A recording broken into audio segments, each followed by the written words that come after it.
When I was 5, I had 2 strokes.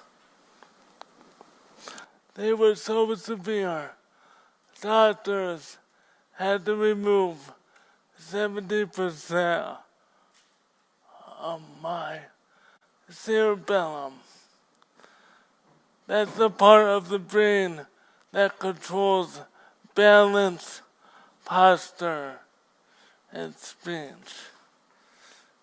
At first, I couldn't do anything for myself. I needed total care from my parents. Eventually, I relearned how to walk and talk. Most people still saw me as someone who couldn't help themselves. They would hear me talk or see me walk into a room and say, "No, you can't do that. No, we don't want your help. No, you'll just get in the way."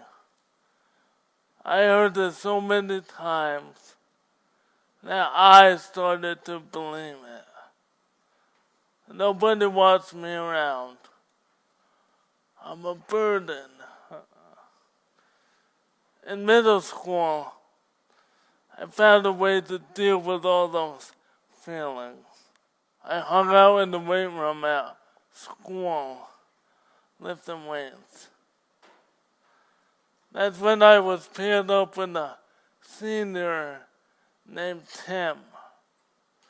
Tim was the first person in a long time who treated me like one of the guys. When I was lifting, all those feelings disappeared. It did not matter if I was disabled or not. The weights didn't care. Weightlifting allowed me to bury all those negative feelings through high school, and I never had to deal with them. When I got to college and started studying for my degree, all those feelings slowly started to come up.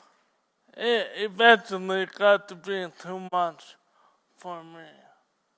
I stopped lifting. I isolated myself.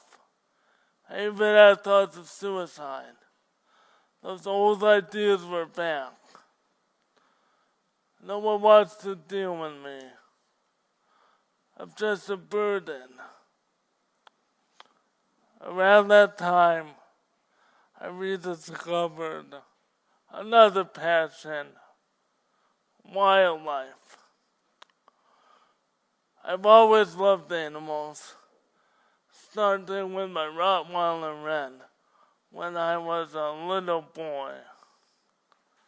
I started doing research on the poacher crisis in Africa, and how certain animals were going extinct.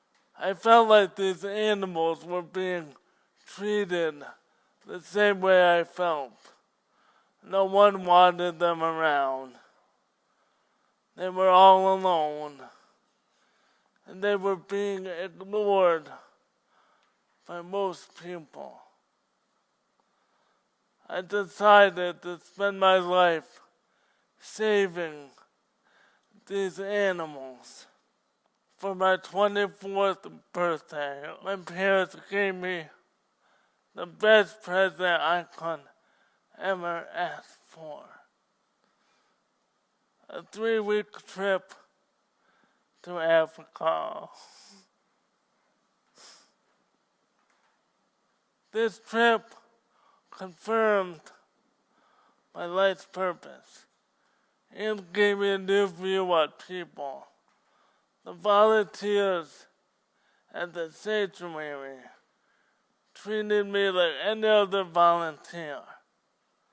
They made me feel welcomed and appreciated, and they were happy to have me there. When I came back home, I started to hear no a lot again, especially from employers. My job counselor told me they said I would be a liability. But this time, those old feelings were there, but they didn't bring me down. Because I had a new mission: get back to Africa. I have to get back to ensure the survival of these animals, to make sure they're around for future generations. My mission is also to expose those who exploit these creatures for their own gain. People believe these animals are liabilities, something they can destroy and use for profit. I am working to overcome similar liabilities every day of my life. These animals have no one to stand up for them and no one to speak for them. As I grew up, I felt like I had no voice. Loving these animals gave me a purpose. Caring for these animals helped me find my voice. I will no longer be voiceless. They will no longer be voiceless. I will stand and speak for them. I will be their voice. Ever since those 2 strokes, I've been ashamed. Ashamed I'm disabled. Ashamed I'm not like other kids. Ashamed I struggle to even speak. And ashamed that I'm not able to serve my country. For years that shame used to eat me up inside. But now that shame has turned into a fuel that propels me to focus all my energy on something bigger than myself. Those animals. That shame taught me how to speak and how to use my voice for the voiceless. So how about you?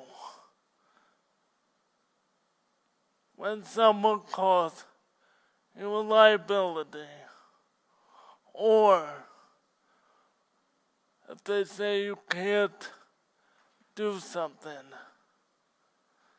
how will you use your voice to do something bigger in this world? Thank you.